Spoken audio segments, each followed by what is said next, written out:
Tere kõigile Vaba Akadeemia kuulajatele ja vaatajatele. Minu nimi on Miikael Adam-Lotman ja mul on järjekordselt siis võimalus teie ees rääkida asjadest, mis mind huvitab.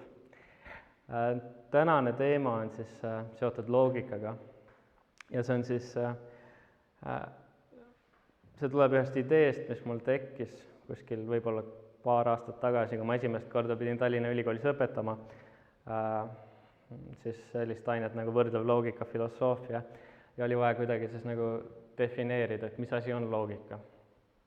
Ja ma lähtusin sellisest klassikalisest loogika mõistest, aga hakkasin nagu omaette mõtlema, et äkki see loogika mõiste on nagu natukene eksitav, tähenduselt liiga spetsiifiline.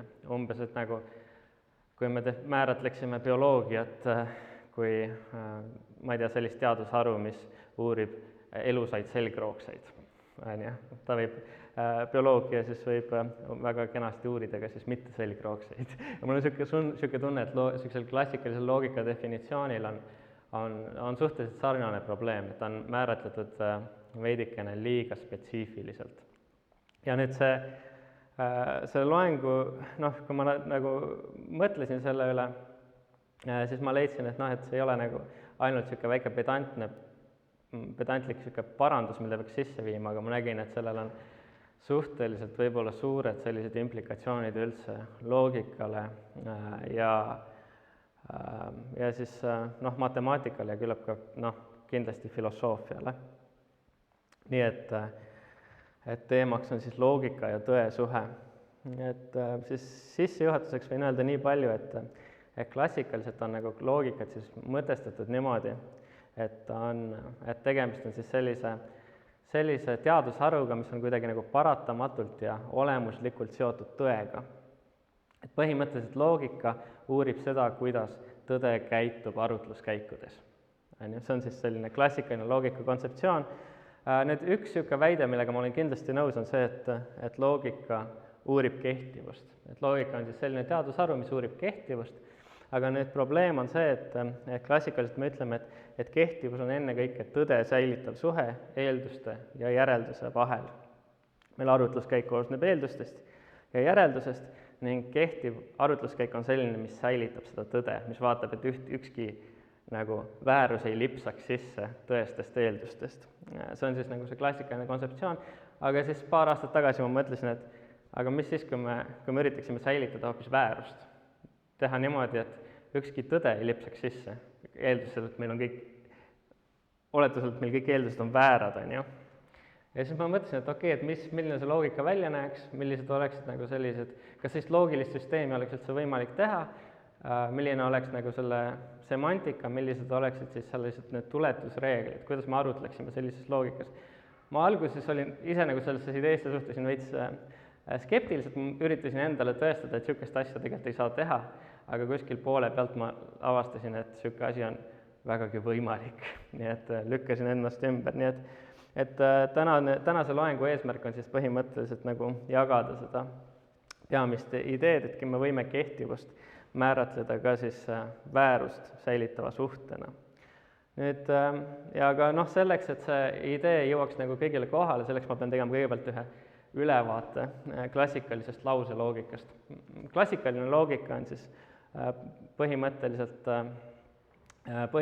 seda tüüpi loogika, mille alla käib siis lauseloogika ja predikaatarvutus, aga lauseloogika on nagu justkui, lauseloogika on nagu ütleme kõige alus, see on nagu see lähtepunkt, kust me alustame ja siis seda laiendatakse hiljem predikaatarvutustele ja natukene täpsematele loogikatele, mis on natukene väljendusrikkamad. Aga täna ma käsitlen siis kõigepealt üksnes lauseloogikat. Ja kui ma olen edasi andnud selle lauseloogika ülevaate, siis ma saan tutvustada ka seda, mida ma nimetaksin vääruse loogikaks, vääruse lauseloogikaks. Ja lõpuks ma siis paari sõnaga ütlen, et mis võiksid olla siis sellise idee implikatsioonid matemaatilises loogikas, võib-olla matemaatikas endas ja siis filosoofias. Et hakkame siis pihta. Et alustame klassikalisest lauseloogikast. Jällegi, ma arvan, et täna siis tänase loengu jooksul ma siis päris mitu korda vist kordan seda, aga noh, üks tähtsamaid mõisteid siis klassikalises loogikas on kehtivus ja kehtivus on siis defineeritud järgnevalt. Arutluskäik on kehtiv siis, kui on võimatu, et eeldused on tõesed ja järeldus väär. Nüüd ma võin juba etteruttavalt öelda, et see ei ütle midagi väärate, või ütleme, sellel on nagu väärusega selline suhe, et te võite küsida, et aga mis on siis, kui eeldused on väärad, siis klassikalises loogikas see on triviaalne, meid ei huvita. Et kui me rakendame nüüd seda ideed matemaatikale, siis põhimõtteliselt matemaatikas on kõik ära fikseeritud. Me lähtume aktsioomidest ja aktsioomid on sellised väited, mida me peame iseenesestmõistetavalt tõeseks. Ja nüüd, kui me lähtume aktsioomidest ja hakkame tuletama asju, siis nüüd on nagu võimatu, et ükski väärus lipsab sisse, niimoodi.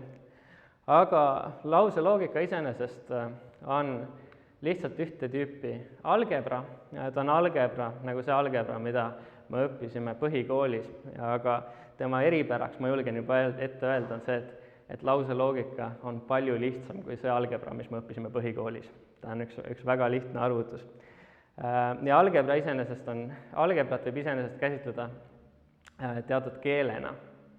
Et ta on siis selline keel, mis natukene sarnaneb loomulikule keelele, tal on oma sõnavara, süntaks ja semantika,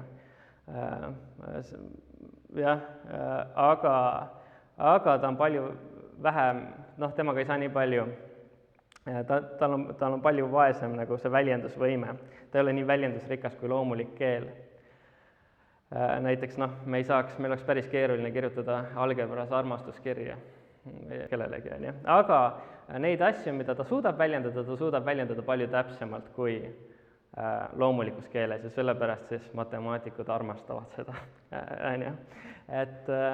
Ja nüüd millest siis nagu üldiselt see matemaatika, mida me oleme õppinud, koosneb, see algebra, et me võiksime öelda, et seal on nagu põhimõtteliselt neli niisugust koostisosa, et seal on konstandid, näiteks me ütleme naturaalarvud, 1, 2, 3, 4 ja nii edasi. Siis on muutujad, sellised väiksed ladina tähed, x, y, z, 2v ja nii edasi. Ma arvan, me tunneme need kõik ära ja siis on tehtemärgid, pluss, miinus, korrutamine, jagamine ja nii edasi. Ja siis ühtlasi on sulud. Miks meil on sulgi tarvis, on sellepärast, et sulud näitavad meile tehete järjekorda. Ma arvan, et see on põhimõtteliselt kõigile suhteliselt tuttav jutt. Ja tegelikult me võiksime öelda, et praegu ma lihtsalt kirjeldasin sõnavara, siis me kindlasti tunneme ära, et algebras on ka oma süntaks, et ma ei saa kirjutada võrdub jagatud. Kui ma kirjutan võrdub jagatud, siis see on ebasüntaktiline. See on nii-öelda ebasüntaktiline valem, ei ole korralikult moodustatud valem. Aga kui ma kirjutan 2 võrdub 3, siis on korralikult moodustatud valem. Juhtumisi ta on väär, aga ta on korralikult moodustatud. Nii et tal on omad nagu sellised syntaktilised reeglid, mida ma praegu ei hakka katma. Aga ühtlasi me ütleksime ka, et nendel märkidel üldiselt on oma tähendus. Ma juba ütlesin, et sulud tähendavad õiget seda tehete järjekorda, et 2 + 3 × 4, kui ma ütlen niimoodi suuliselt, on sul veits ebamäärane, võib tähendada erinevaid asju, kas me kõigepealt liidame 2 ja 3, või siis me kõigepealt korrutame 3 ja 4, et sulgude tähendus on suhteliselt selge. Nüüd me võiksime mõelda nagu selline päris intuitiivne viis mõelda nagu nendest naturaalaarvudest näiteks, kui ma olen nüüd meelega toonud sellised lihtsamad näited. 1 võib tähendada näiteks 1 auto või siis 1 banaan ja 2 võib tähendada siis näiteks 2 autot või 2 lennukit. Aga me vahel ütleme eesti keeles ka kõnekeeles näiteks, et x-arv, midagi on x-arv, siis need x, need on siis muutujad, need on siis sellised muutujad, mida me lõpuks peaksime asendama mingisuguse arvuga. See on siis suhteliselt lihtne, kui me ütleme x-arv lennukeid, siis see on meelevaldne arv lennukeid, asendage mingi aeg x, palun mingisuguse numbriga. See on see, mida me silmas peame. Aga nüüd natukene huvitavam asi on see, et meil on ka tehtemärgid pluss, miinus, korda jagamine, on ju, korrutamine ja jagamine. Ja siis neid on ka võimalik tegelikult defineerida. Ma arvan, et kõigile tuleb tuttav ette nagu selline asi kunagi nagu põhikoolis, võib-olla isegi algkoolis, ma ei mäleta, aga igatahes kunagi pidi pähe õppima, on ju, see on korrutustabel. Korrutustabel üldiselt mulle jäi nagu väiksena meelde, et see on lihtsalt see asi, mis sa pead pähe õppima, on ju. Et kui sa ei tea, palju on 8 × 9, siis sa oled loll, on ju, sellepärast ma õppisin. Aga tegelikult seal on veel üks päris hea põhjus, miks korrutustabelit tegelikult õppida, on sellepärast, et me võime seda vaadata kui korrutuse definitsiooni tabelit. Ta ütleb meile, kuidas see korrutustehe käitub nagu arvutuse käigus. Me võime siit kohe ära tabada, et kõik, mis me korrutame nulliga, on 0, kõik, mis me korrutame 1-ga, toob siis tagasi selle arvu, millega me korrutame, on ju. Nii. Ja noh, oletame, kui meil oleks nüüd selline väga lihtne algebra, kus meil oleks siis ainult naturaalarvud, siis ütleme, kus 0-st 100-ni, on ju, siis korrutamine ainult seda tähendakski. Siis oleks niisugune määratlev definitsioon sellele, mis asi on korrutamine, on ju. Aga me võime mõelda ka seda lihtsalt, mõelda seda ka nagu induktiivset definitsiooni, et me võiksime tegelikult ütleme, et laps saab aru sellest, mis asi on korrutamine, kui ta suudaks ise hakata järgmiseid väärtusi edasi kirjutama, on ju. Ja siis ta on nagu mõiganud, ta saanud pihta, kuidas nagu korrutamine toimub ja see on siis kõik tänu siis sellisele korrutustabelile. Me võiksime tegelikult hakata moodustama ka siis teisi tabeleid, nagu liitmis- ja lahutamistabelid. Me saaksime moodustada ka jagamistabeleid, on ju. Ja need kõik ütlevad meile, kuidas siis sellised erinevad tehted käituvad, on ju. Nii. See on siis põhimõtteliselt see, kuidas me see on siis jutt nende tehete tähenduste kohta. Aga nüüd kujutame ette sellist loogikat, kus meil ei ole nüüd lõpmatu arv konstante, nagu meil on põhikoolis, aga meil on ainult 2 konstanti, 0 ja 1, on ju. See oleks, ütleme, üks päris lihtne algebra.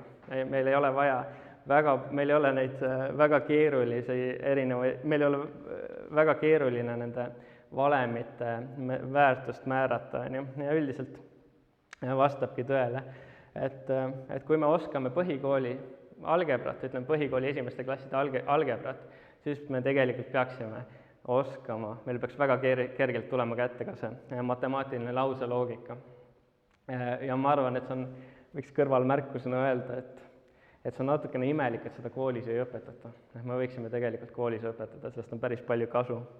Aga noh, meie konstantideks siis lauseloogikas on siis tõde ja väärus, ütleme täpsemalt 0 ja 1, aga me nimetame neid tõeks ja vääraks. Tegelikult me ütleme, et 1 on tõde ja siis 0 on väär. Ja nüüd, kui ma ütlen väär, siis see tähendab, et siis võib tähendada näiteks, et on väär, et väljas sajab vihma või et on väär, et Peeter on õnnelik. Ja kui ma ütlen, et 1, siis see tähendab jällegi, et ma ei tea, on tõene, et väljas sajab vihma, on ju. Ja nüüd samamoodi meil on siis ka lauseloogikas olemas muutujad, siis konventsionaalselt need on sellised suured tähed, P, Q, R, S, on ju. Ja siis lause muutujad on siis põhimõtteliselt nagu, neist võib mõelda nagu enam-vähem niimoodi, et need on nagu sellised laused, mille tõeväärtust me ei tea. Aga samamoodi, nagu ma ennist ütlesin, et meil on X arv banaane, siis me ütleme, et võiksime öelda, et sellel lausel on X tõeväärtus, on ju. Palun hiljem asendage selle lause tõeväärtus tõese või vääraga. Need on kõik analoogsed, on ju. Aga nüüd jah, erinevalt siis sellest matemaatikast, kus meil on lahutamine, liitmine, korrutamine, jagamine ja lisaks veel mingisugused tehted, siis sellises klassikalises lauseloogikas meil on siis sellised märgid nagu eitus, konjunktsioon ehk maakeeli ja, siis disjunktsioon ehk maakeeli või implikatsioon maakeeli kui siis. Ja siis vahel tutvustatakse ka bikonditsionaali, aga seda ei pea tegema. Tegelikult meile, kui olla päris range, siis meil piisaks ainult nagu nendest kahest tehtest siin. Ja samamoodi nagu matemaatikas meil on siis ka olemas need sulud, mis näitavad tehete järjekorda. Ja see on siis põhimõtteliselt selline kohe äratuntav sarnasus sellega, mida me tegelikult koolis juba oskame, mida me peaksime teadma. Nüüd, see on nii-öelda, moodustab selle sõnavara. Aga nüüd, kuidas me nendele erinevatele asjadele tähenduse anname, ma juba ütlesin, mida tähendab 0 ja 1, 0 tähendab siis väär, 1 tähendab tõene, aga nüüd meil on siis niimoodi, et me alustame sellest, et me vaatame, mitu lausemuutujat meil on. Kui meil on üks lausemuutuja, nimetame seda P-ks, siis meil on siis 2 tõeväärtuse rida, meil on siin 0 ja 1, Aga kui meil on nüüd 2 lausemuutujat, P ja Q, siis meil on korraga 4 tõeväärtuse rida. Me peame kõik variandid läbi nii-öelda ära ammendama. Ja kui meil on 3, siis meil on 2 astmes 3, siis meil on 8 rida. Nii et mida rohkem neid lausemuutujaid meil on, seda rohkem me peame nüüd kõikide erinevate stsenaariumite tõeväärtuse läbi arvutama. Ja mõnes mõttes te võitegi mõelda sellest kui nagu erinevatest võimalikest maailmadest. Vahel niimoodi mõeldakse. See ei ole päris täpne, aga me võiksime öelda, et näiteks esimene rida kujutab maailma, kus on väär, et väljas sajab vihma, on väär, et Peeter on õnnelik ja on väär, et koera nimi on Rex. Aga siis mingisuguses maailmas need on kõik vastavad tõele, aga osades siis ainult osad vastavad tõele. See on siis põhimõtteliselt see, kuidas mida tähendavad siis need lausemuutujad. Nii. Aga nüüd päris tähtis asi, mida me peame ära fikseerima, on siis tehete tähendused. Ja alustuseks on päris hea võtta siis eituse, nimetatakse negatsiooniks, ja see on ka päris lihtne, et kui meil on P, meil on üks lausemuutuja P, see on ühekohaline tehe, siis kui P vastab tõele, siis mitte P on väär, ja kui P on väär, siis mitte P vastab tõele. Nii et eitus on natukene nagu lüliti. Ta siis nagu muudab seda tõeväärtust vastupidiseks. Niimoodi. Nüüd konjunktsioon on siis päris intuitiivne, konjunktsioon ehk maakeeli ja. Konjunktsioon vastab tõele ainult siis, kui meil on siis mõlemad, nii P kui Q vastavad tõele. Kui üks nendest ei vasta tõele või kumbki ei vasta tõele, siis konjunktsioon ei vasta tõele. Et nii et selles suhtes, kui ma ütlen, et ma ei tea, et Q on tehtud juustust ja 2 + 2 võrdub 4, siis me teame, et see on vale. Sellepärast, et Q ei ole tehtud juustust. Et ma ei tea, võib-olla on, aga loodame, et mitte. Et võib olla nagu see, igatahes jah, kuna üks nendest on väär, siis nagu see konjunktsioon tervikuna on väär. Siis see on päris lihtne, intuitiivne. Siis võib-olla natukene vähem intuitiivne on see disjunktsioon, kuidas nagu seda matemaatilises loogikas mõistetakse. Disjunktsioon on siis või rahvakeeli. Ja ta on nagu täpselt nagu vastupidine konjunktsioonile. Et kui konjunktsioon on tõene ainult siis, kui mõlemad on tõesed, siis disjunktsioon on väär ainult siis, kui mõlemad on väärad. Aga ta võib vastata ka tõele siis, kui mõlemad on tõesed. See on siis selline levinud nali sellest, et programmeerija läheb McDonaldsisse, ta käest küsitakse Coca, Fanta, Sprite ja siis ta vastab jaa.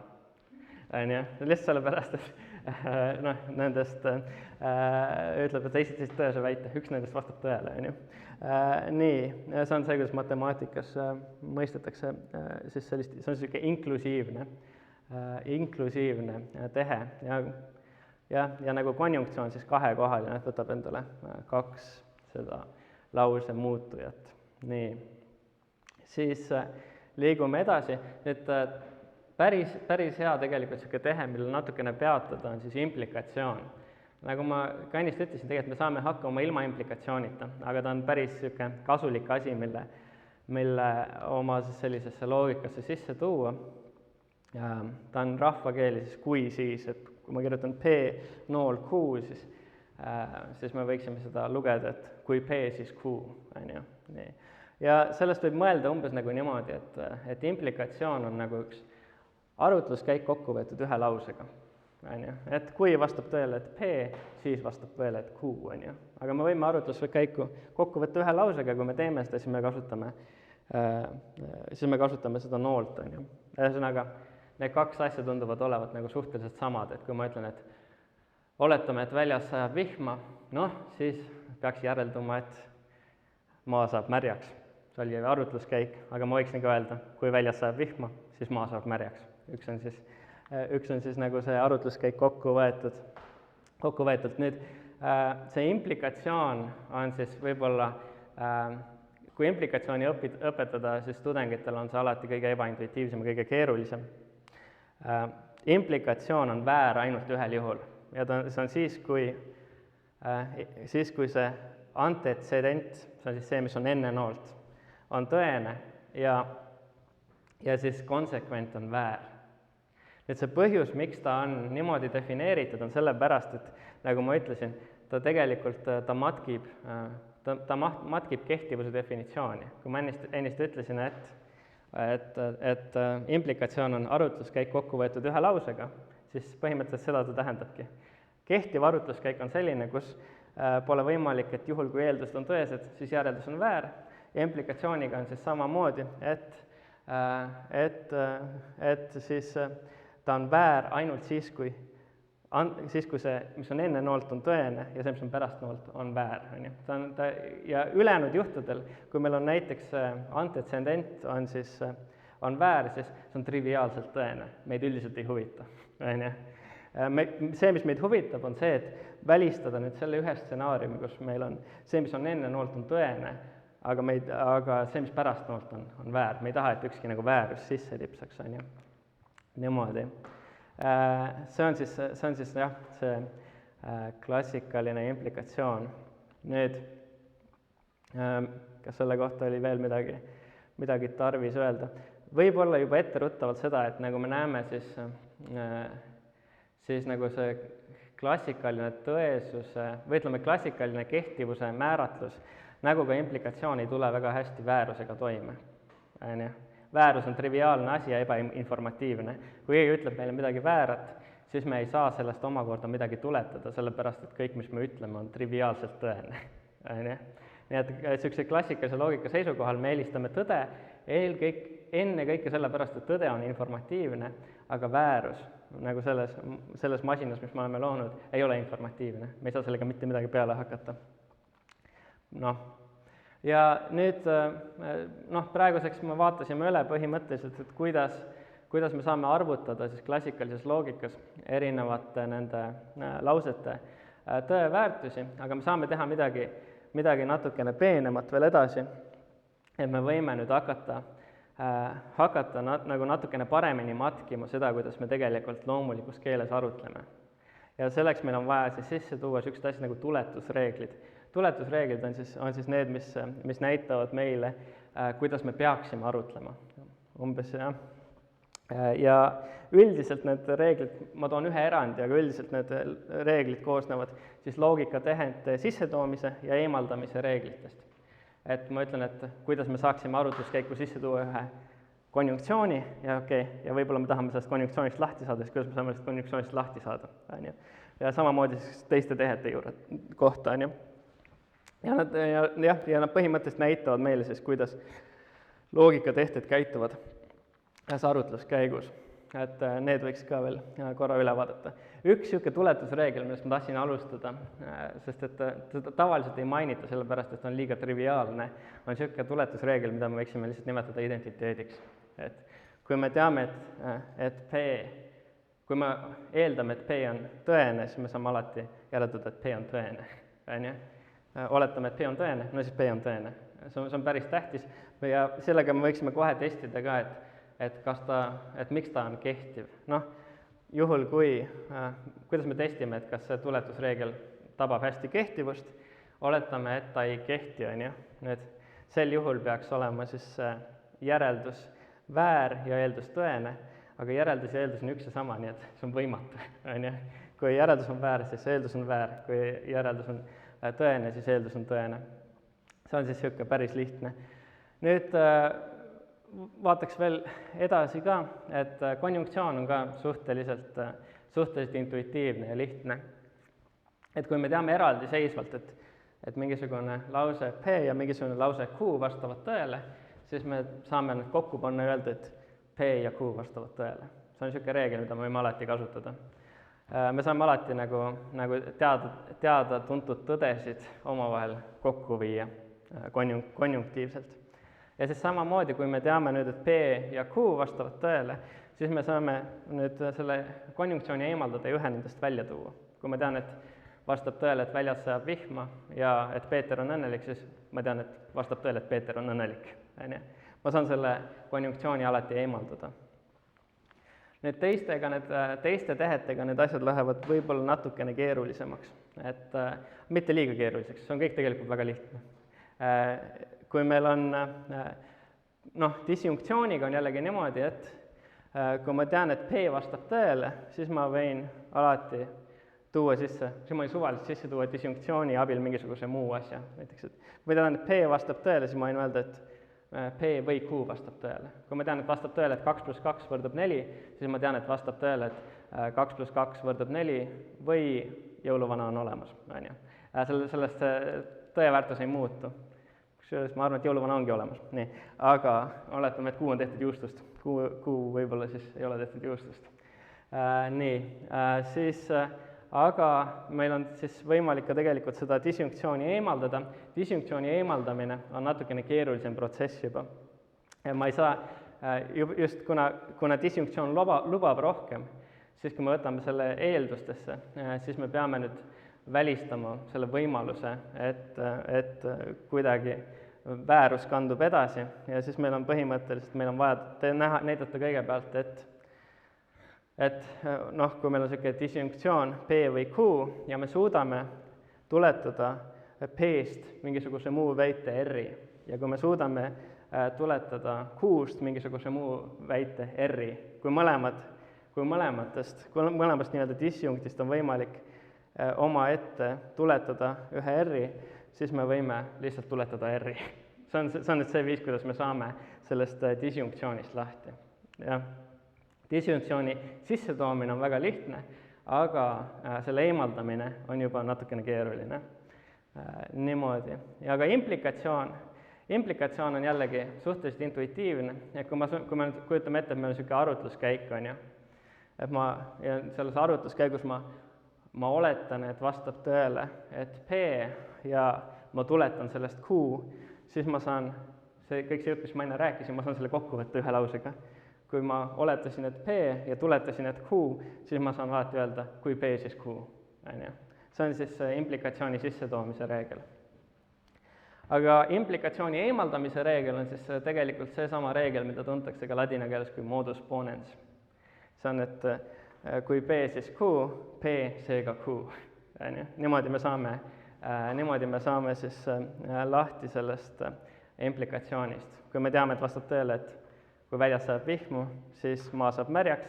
Me teame, et vastab tõele, et väljas sajab vihmu, siis me teame, et maa saab märjaks. Need on siis kõik need peamised sellised klassikalise lause, loogika, tuletusreeglid, aga ma ei ole veel maininud ühte, milleks on siis eitus. Eitusega on nüüd natukene huvitavamad lood, et kuidas ma saan eituse sisse tuua tuletusreegli kaudu.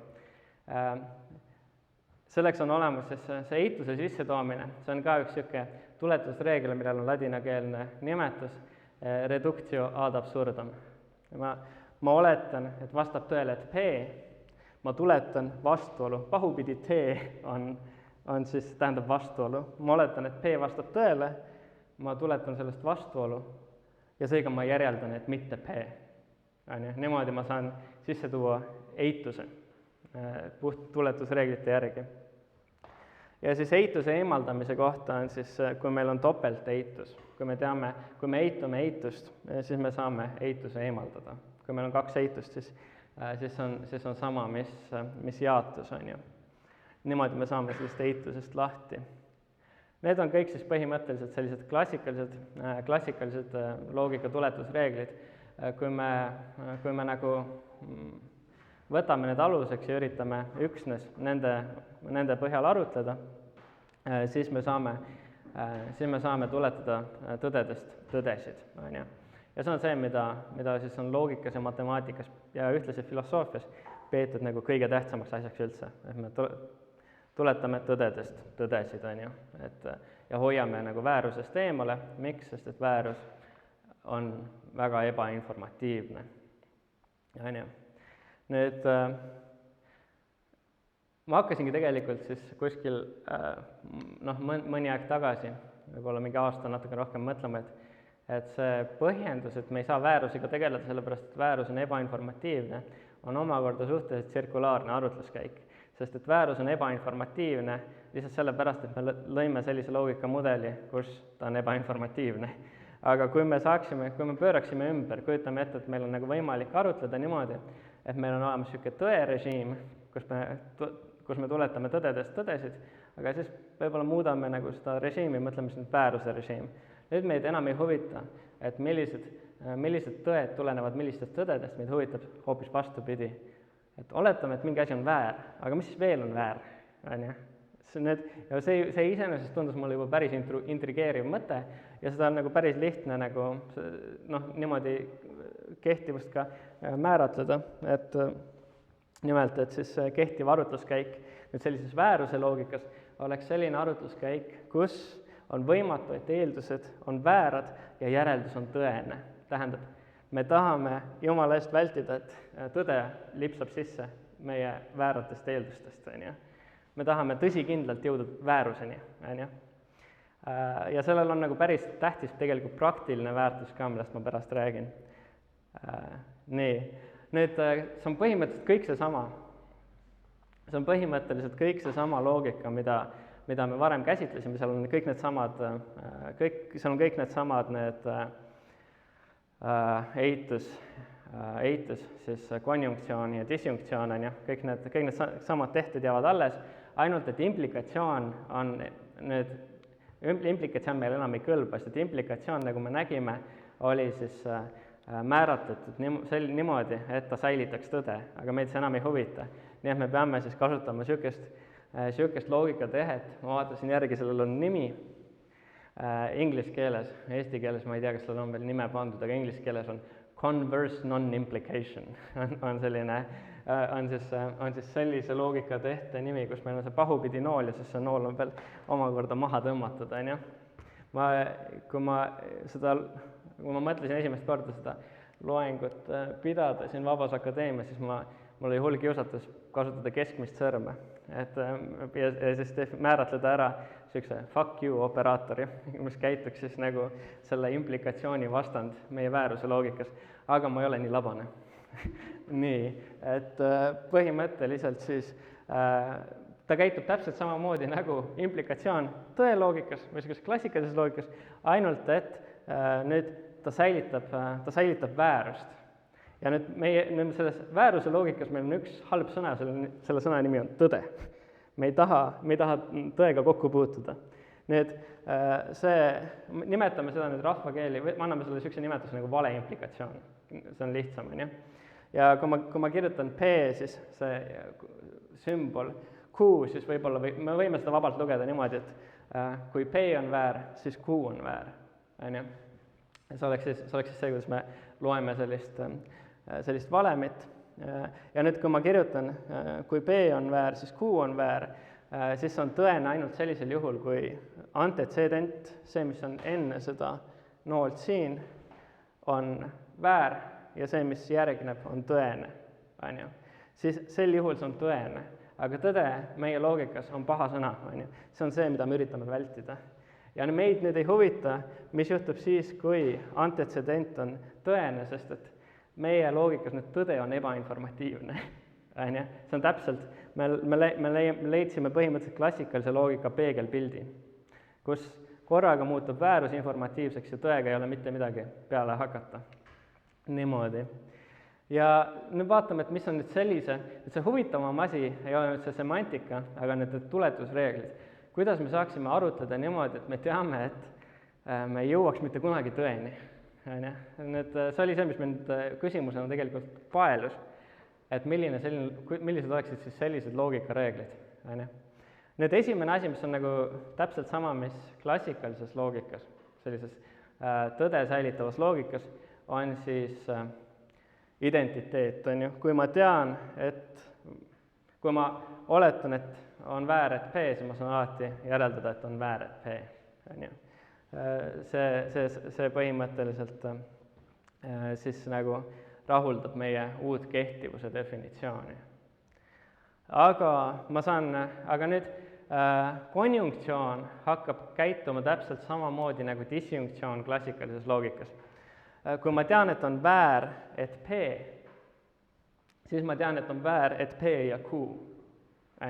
Kui ma tean, et on väär, et 2 + 2 võrdub 5, siis ma tean, et on väär, et 2 + 2 võrdub 5 ja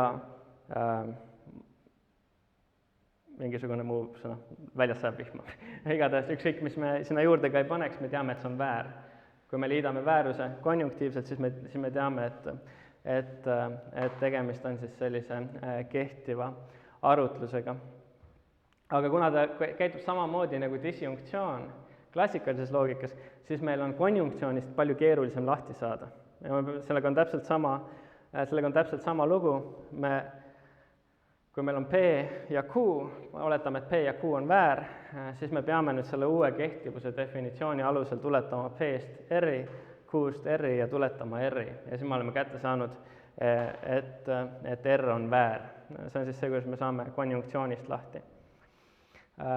Aga disjunktsioon käitub siis nüüd täpselt samamoodi nagu konjunktsioon selles klassikalises loogikas. Kui ma tean eraldiseisvalt, et P on väär ja ma tean eraldiseisvalt, et Q on väär, siis ma tean eraldiseisvalt, et P on väär või Q on väär. Ma soovitan neile, kes te vaatate seda videot siis YouTube'is järelvaatamisena või kuskil mujal, soovitan panna pausi selle koha peale, võtta need tõeväärtuse tabelid ette ja ise läbi mõelda, et miks need arutluskäigud on kehtivad.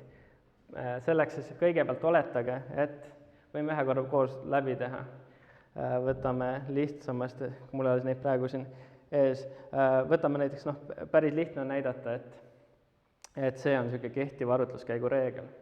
Oletame, et järeldus on, selleks, et näidata, et see arutluskäik ei ole kehtiv, selleks me peame nüüd näitama, et on võimalik, et eeldused on väärad ja järeldus on tõene.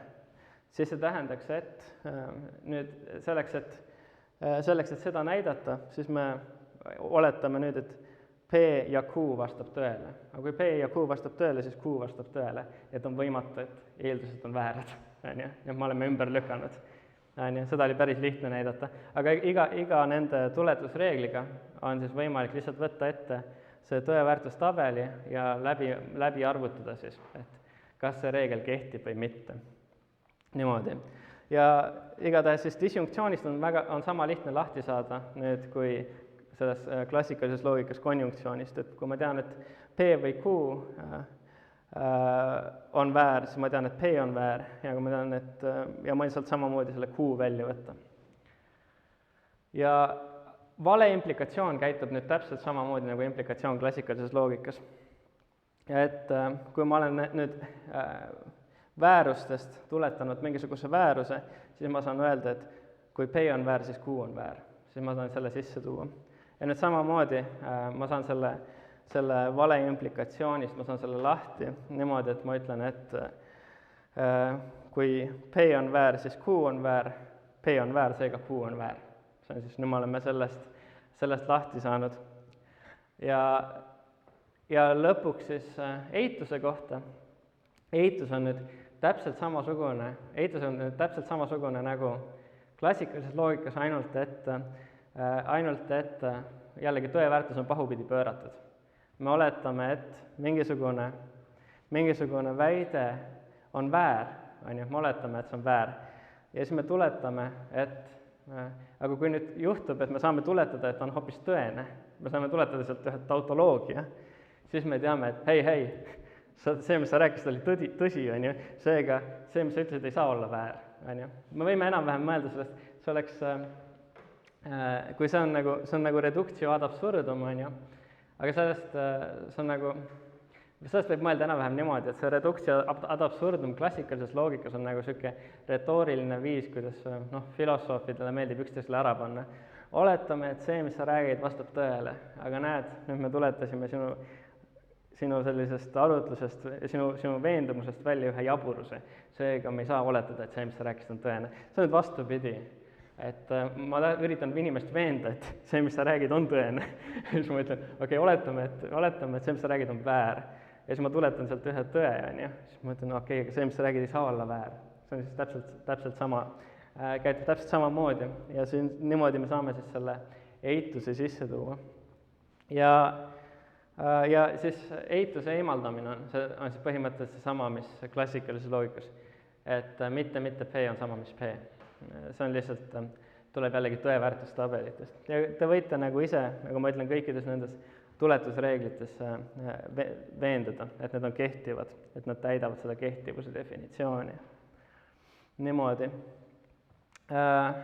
See on siis nagu selline see loogika, mis sellest enam-vähem tegelikult piisab, et sellise tugevama väite välja tuua, kui nüüd sellega veel rohkem tegeleda, siis peaks nagu näitama, et see loogika on tõsikindel, inglise keeles sound, või ütleme vahel eesti keeles korrektne, vist loogiliselt korrektne. Loogiliselt korrektne tähendab seda, et need tuletusreeglid, me saame näidata, et need tuletusreeglid siis et kui me võtame need tuletusreeglid aluseks, siis me ei jõua mitte kunagi tõeni. See oleks siis selline metaloogiline asi, mida peaks tõestama, ehk siis selline asi, mida me tõestame selle loogikasüsteemi kohta. Ja see on veel niisugust paar head omadust, mida võiks tõestada. Neid on päris lihtne tõestada tegelikult. Ja ma ei hakanud nagu sinna detaili praegu laskuma. Aga mõtleme siis natukene, et miks mul oli tarvis seda loogikat teile näidata, on sellepärast, et ma tahtsin, see on põhimõtteliselt on faktiväide. Ma ütlen, et sellest piisab, et näidata, et tegelikult meie klassikaline loogika kontseptsioon, see, kuidas me kujutame loogika rolli ette, et see on tegelikult siis ebaadekvaatne. Et nüüd ma lõpus nagu räägin natukene siis selle tähtsusest, et matemaatilises loogikas ja filosoofias. Esimene oleks siis nagu see, et ma arvan, et kui ma nüüd tutvustasin seda loogikasüsteemi, mida ma nimetasin vääruse lause loogikaks, siis see ei ole nagu üks loogika mitmete erinevate loogikate seas. Sellest on parem mõelda, kui vääruse loogikast on parem mõelda kui peeglist, mis annab siis sellise pahupidise pildi sellest maailmast, kus me elame. Mida ma selle all silmas pean, on see, et seda on võimalik laiendada kõikidele klassikalistele ja mulle tundub, et ka mitteklassikalistele loogikatele. Ainus asi, mis me peame tegema, võtma juba mingisuguse loogika põhimõtteliselt selle sõnavara, kõik need tehnilised aspektid, asendama siis implikatsioonis valeimplikatsiooniga ja vaatama, kuidas tuletusreeglid toimuvad. Ainus asi, mida me siis teeme, on siis muudame kehtivuse definitsiooni.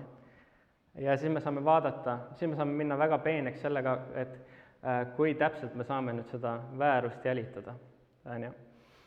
Ja ma pakuksin välja siis nagu sellise natukene parandatud või üldisema kehtivuse määratluse või definitsiooni. See määratlus oleks siis selline, et arutluskäik on kehtiv juhul, kui arutluskäik on kehtiv sel juhul, kui eeldused on designeeritud väärtusega, siis pole võimalik, et järeldus ei ole designeeritud väärtusega.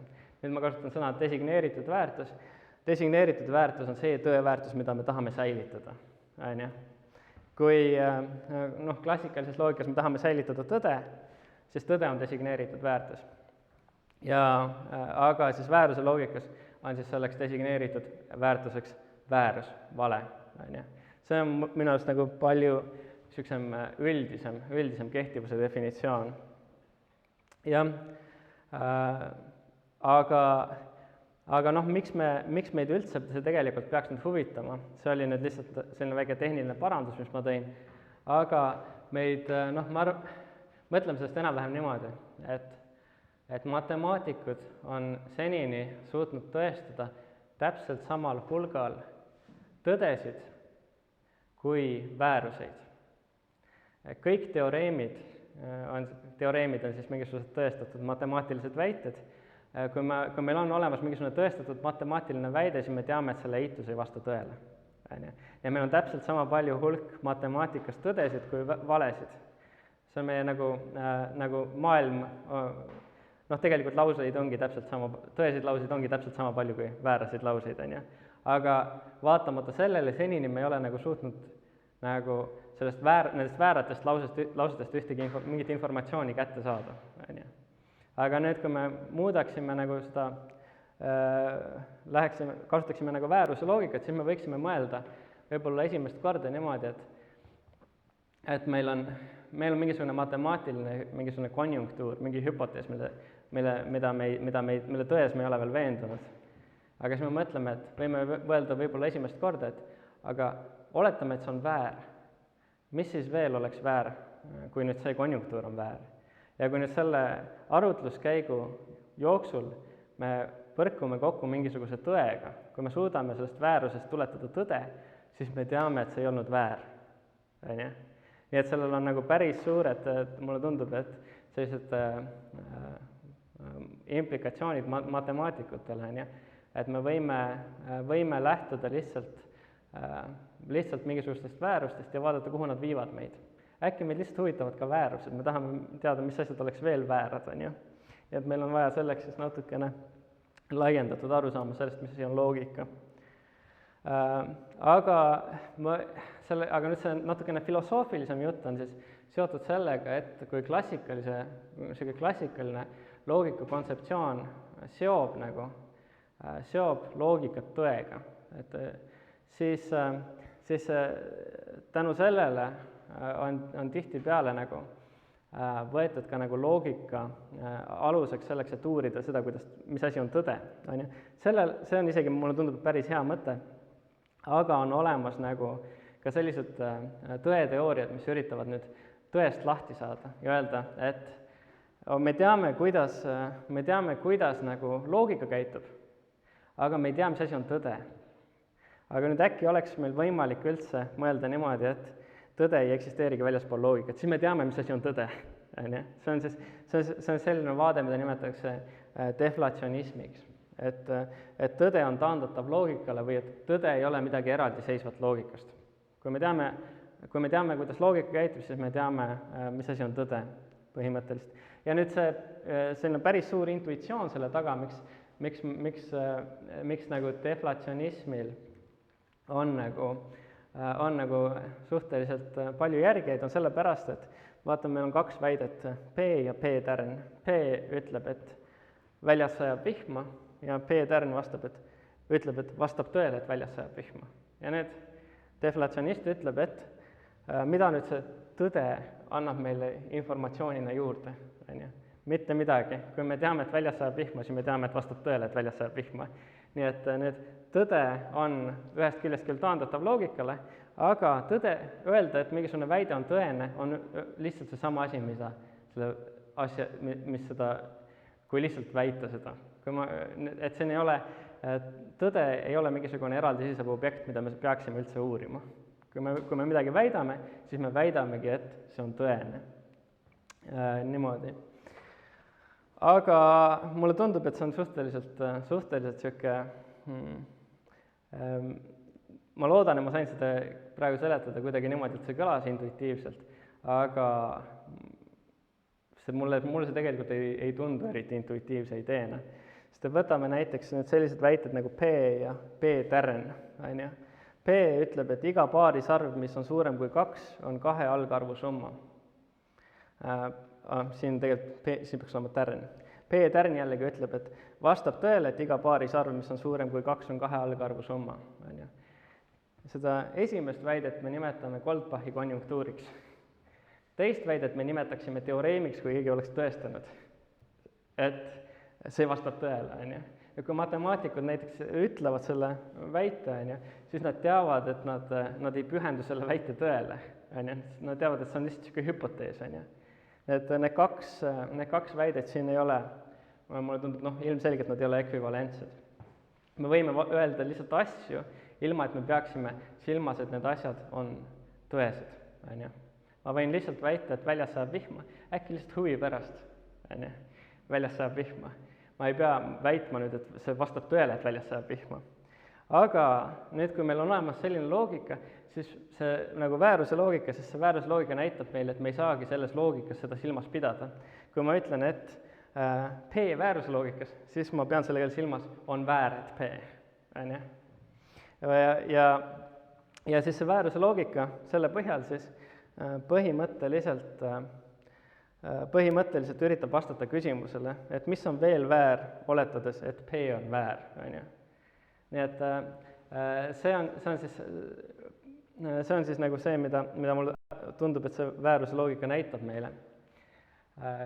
Omakorda siis põhimõtteliselt ma arvan, et see ütleb meile, et midagi võib-olla deflatsionismile vastupidist, et võib-olla selleks, et tõde paremini mõista, me peame ta kõigepealt eraldama loogikast. On ju. Et ütlema, et loogika võib tõde uurida, aga tõde ei ole taandatav loogikale. See on siis minu arust nagu see võib-olla sügavam filosoofiline implikatsioon. Neid implikatsioone on tegelikult veel hästi palju. Palju mul aega on veel muidu. Kui ei ole, siis ma ei tea, võib-olla ma enam-vähem siin koha peal lõpetaksingi, kui sobib. Aitäh!